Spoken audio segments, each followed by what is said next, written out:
So as we're working our way through these sims, our goal will actually be to focus on what might not be captured within the sims, where we might want to deviate. So yes, we'll be looking at the important factors, but mostly we'll be talking future game, stack arrangements, changing the situation potentially from the one that you're currently in. So the first comparison that I have here looks to be two kind of different spots, but it's actually a situation where the ratios between the stacks is quite similar. So while in an absolute sense, on the left, everyone is shallower, the stack average for the tournament is also shallower, and the relationship as a proportion to each other between the stacks is pretty similar. And so it should come as no surprise that when we look at the bubble factors, they are almost identical, because that's really all the ICM model cares about. It is what percentage of the chips in play you have or can have at the end of the hand, and how much that is worth in terms of tournament EV. ICM models don't care about absolute depth. And so we have the same risk premiums here, but we should ask ourselves, for the short stack especially, and we'll talk about the middle stacks as well, which situation is better for you and which is worse for you? Now, of course, given that we are at a different absolute depth, thresholds are in large part going to be determined not just by risk premium, but by depth. So we're going to be playing different strategies. But if you think about how future hands are likely to go for you as the shortest stack, so where you are the cutoff in both scenarios. So again, you can kind of see that your risk premium, it's high against the button, but it's pretty low against the blinds.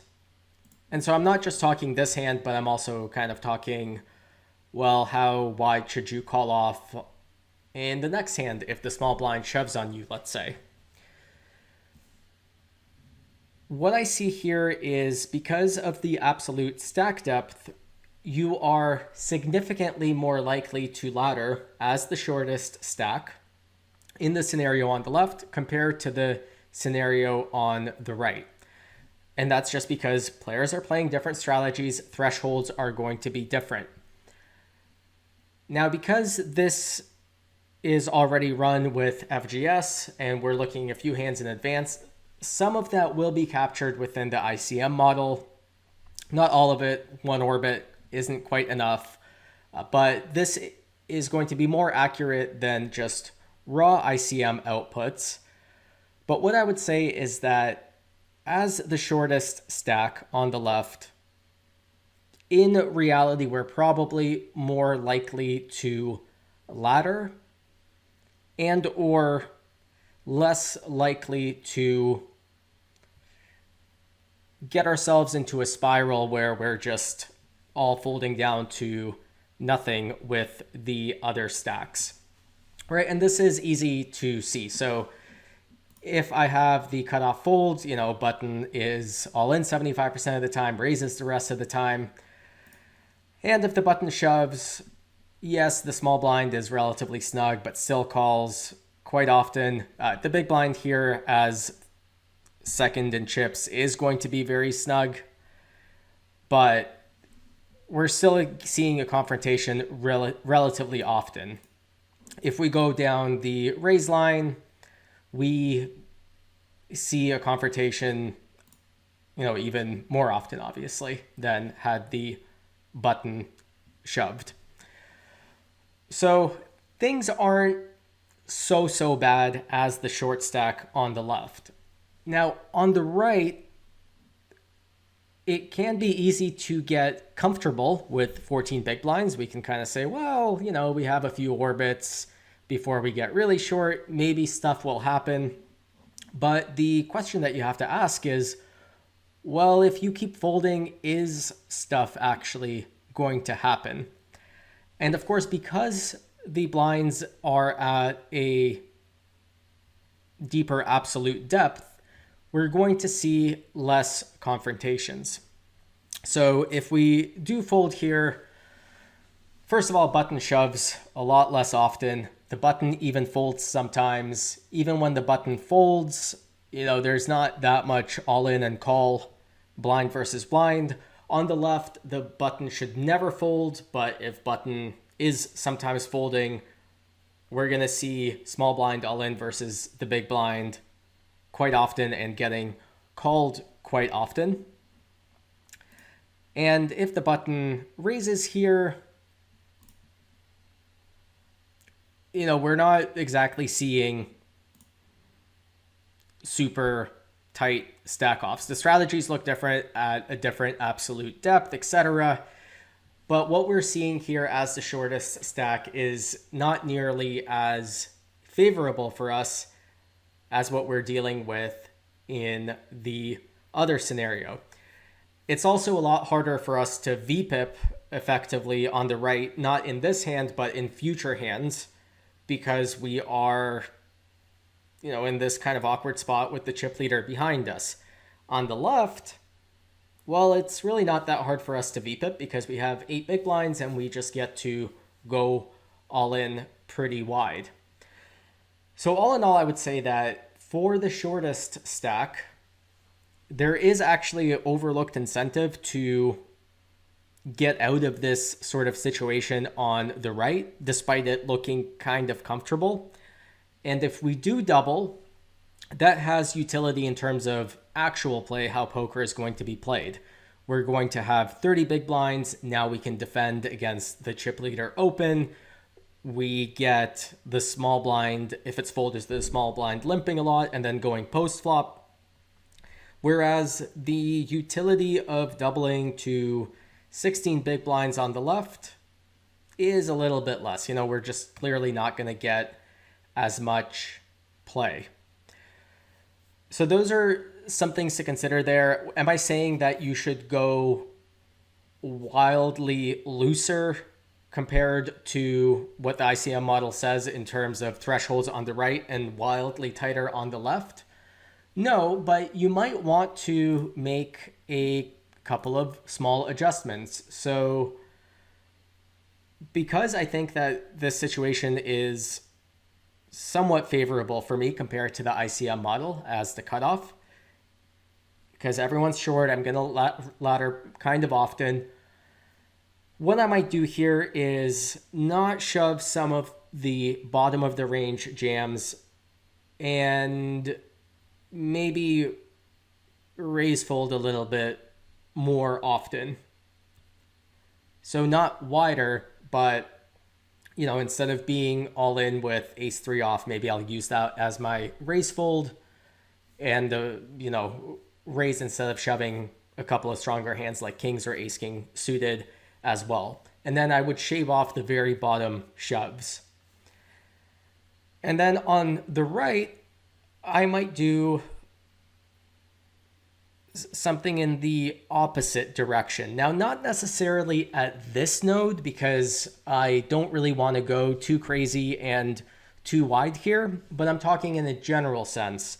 Like next hand, if it is folded to the small blind and I'm in the big blind and they shove, maybe I'll look to call off a pip looser because this current situation, the status quo, just isn't very friendly to me. So those are some future game considerations. Let's take a look at a different sort of comparison.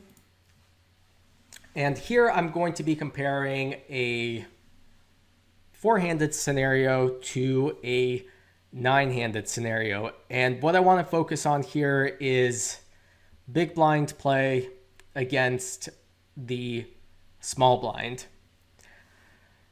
So if you look at what the risk premiums are, and we're interested in big blind versus small blind, they are comparable in the two sims.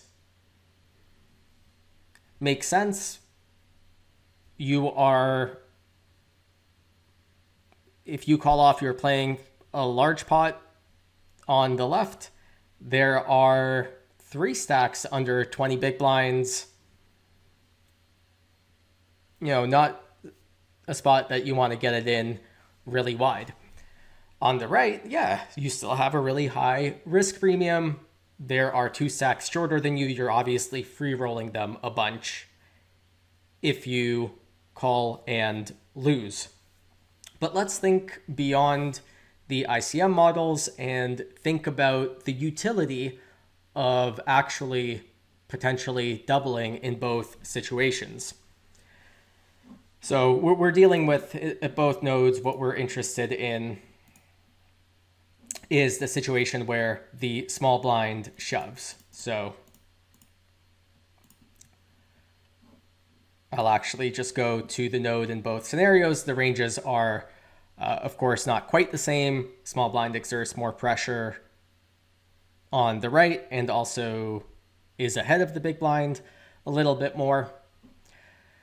But we are specifically dealing with this sort of situation, and relative to the ICM model in both, like, which way do I want to deviate in real life, if at all? So I think that on the left, the utility of doubling is going to be roughly captured, quite accurately by the ICM model.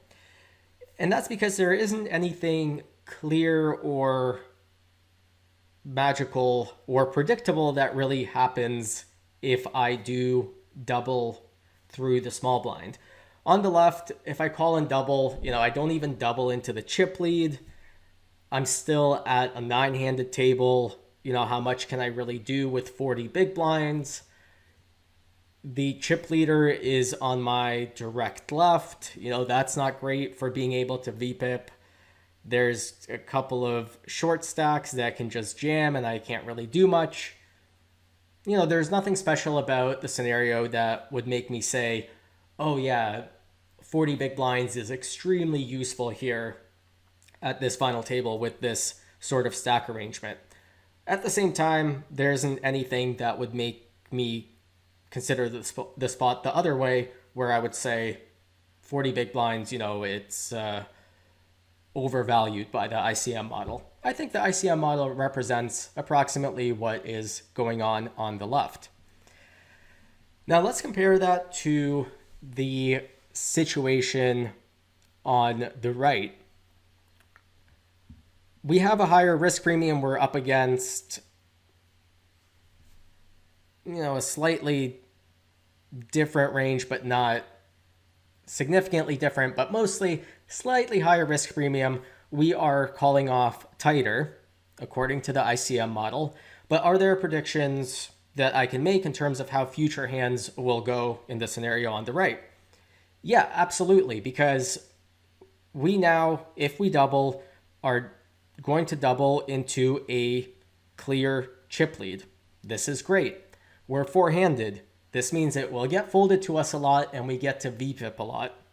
We also have 2 short stacks on our left, which is, again, great news because we get to shove and generally play aggressively.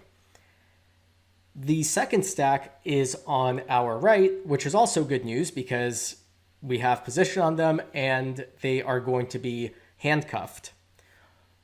If we win and double, we are also going to double into not just a chip lead, but a chip lead where the remaining stacks are in a nice distance or proximity to each other for us. And by that, what I mean is, if we doubled into the chip lead, but there was like an 8 big blind stack and another 23 big blind stack, well, the 8 big blind stack is so far behind, they get to kind of play for chips, and that's not a spot where we get to exert that much pressure on them. But if we double here, the 12 big blind stack is in last, but isn't really that far from the 17 big blind stack. And the 17 big blind stack isn't really that far ahead of the 26 big blind stack, which is what that player will have if they lose. And so it's a little bit of an awkward spot where they're going to be waiting each other out and they will have to play quite tight. And future hands, I can confidently say, will go great for us if we double here. So in this sort of scenario, it absolutely matters who we who we double through is another conversation for the other stack, but it absolutely matters the way that future hands will go because it's so easy to predict. And the frequency with which we are able to exert our edge as a function of what the stack arrangement is, it's higher because it's four-handed, folded to us more, looser ranges, we get to VPIP more. Now, on the topic of it mattering who we double through, I got ahead of myself there a little bit, but it's a question that I wanted to visit relative to the cutoff. So if we look at the risk premiums for the cutoff, we see that they are quite different across the board depending on who we are up against. But I also want to look at it through this same sort of lens of how future hands will go. So in this current scenario, yes, we would most rather win chips from the stack that is closest in proximity to us. That's just always going to be true when we're talking risk premiums. But let's just imagine a scenario where the big blind and the button stack were transposed. So now we have a higher risk premium against the slightly bigger stack, but we are out of position to them. And here you want to think about, well, would you rather double through the in position player here or the out of position player? And it's not always clear, but when it comes to doubling and then leaving a substantially short stack, generally speaking, we want them on our left. We don't want that when we're playing chip EV, but in an ICM scenario, we do want that because if they're on our right, they get to shove. We are handcuffed. We can't always call. If they are on our left, the players to our right are going to be handcuffed opening into a short stack, and we get to just jam on the short stack quite often. Future hands tend to go pretty well for us. This is a concept that I will talk about more in this next sim. And here we're going to be focused on the left. So this will be a little bit of a more clear scenario because there's kind of two 20 big blind stacks and two 40 big blind stacks. And so if you look at the button and look at the risk premiums, of course it is lowest against the big blind, but then they're identical against the small blind and the cutoff, well, because they have nearly identical stacks. But is it really the case that in real life you would actually rather, or it would make no difference in real life who you win the chips from? And I would say that it makes a significant difference who you win the chips from with this sort of stack arrangement and stack distribution. You would absolutely rather win chips from the small blind than the cutoff, despite ICM saying you have similar risk premiums. You want to have 40 big blinds, short stacks that you can open and shove wide into on your left, and be deep with the player on your right. What you don't want to do is win those same chips from the cutoff, have 40 big blinds, but then you're shallow with the guys on your right and you're out of position to the other 40 big blind stack. Clearly a worse spot. So despite having the same risk premiums, if I'm looking at stack off thresholds, and so for example, if I'm looking at, let's say, this sort of node, and we'll have the small blind shove, this is a spot where relative to what the ICM model says, I might lean a little bit looser because I value these chips that I win from the small blind a little bit more than what the ICM model values them at. Now, at the same time, let's say I'm up against a cutoff open and I look at my minimum value threshold. So, let's say I 3-bet and then like the cutoff jams, and I look at my 3-bet get it in range against the cutoff. I might want to be a little bit tighter than this because I value these chips a little bit less than what the ICM model values them at, because I don't really want to end up in this scenario where I'm deep with the player that's immediately on my left. Don't get me wrong, winning chips is always nice, but just compared to the ICM models in both of these scenarios, I don't think the risk premiums against the two players are actually the same, and I'd rather win the chips from the player that is currently in the small blind. Now, on the right, what I want to talk about here is a concept that we covered earlier in the course, and that's the non-binary nature of how risk premiums and ICM pressure works. So I just want to revisit that and talk about an often misapplied or misunderstood concept. So a mistake that I often see is players that are really itching to get the chip lead here. So we have a clear last place and then 3 stacks within close proximity to each other. And let's say the cutoff opens and then we're on the button.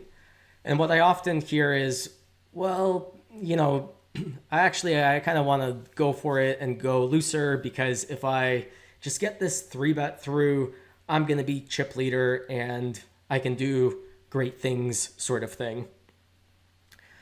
And or let's say the cutoff even folds, and then this is the button strategy, but people will kind of go, no, I want to actually open looser than this, because if I raise fold, whatever, it doesn't matter.